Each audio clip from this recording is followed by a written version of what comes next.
Танд Magic Finance программыг шинээр татаж суулгах болон хугацаа сунгах тайлбарыг хүргэж байна.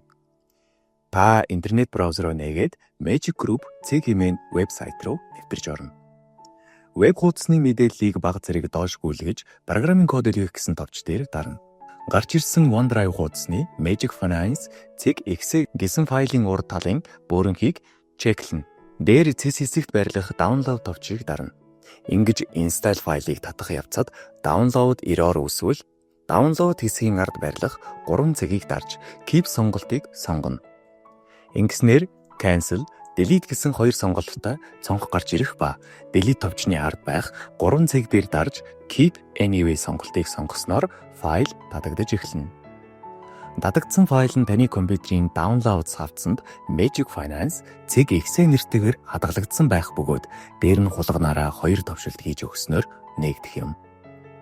Зарим тохиолдолд Windows Protected is PC гэсэн дараах цонх гарч ирдэг бөгөөд энэ цонх гарч ирвэл More Info гэсэн бичиг дээр дарж доор гарч ирэх Run Anyway сонголтыг сонгож өгнө. Ингэснээр дараах setup цонх нээгдэх бөгөөд та Next I Accept Agreement гэж сонгоно. Мөн түүнчлэн дараагаар Next гэх мэтчлэн сонгож install-уудыг дуусгаж өгнө.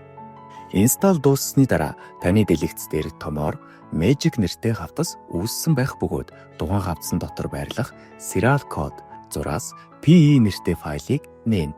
Код гаргах гэдэг товчийг дарж кодоо гарган илгээх товчийг дарна.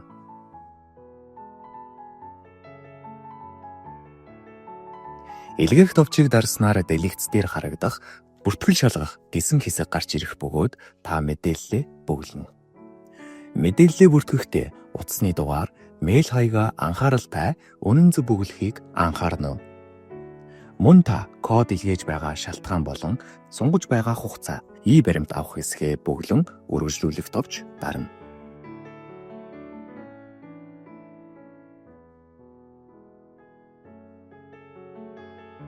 Ингэснээр төлбөр төлөх хэсэг гарч ирэх бөгөөд нэхэмжлэх хэвлэх товч дээр даран нэхэмжлэхийг хэвлэн авах боломжтой. Анхаарал тавьсан явдал баярлалаа.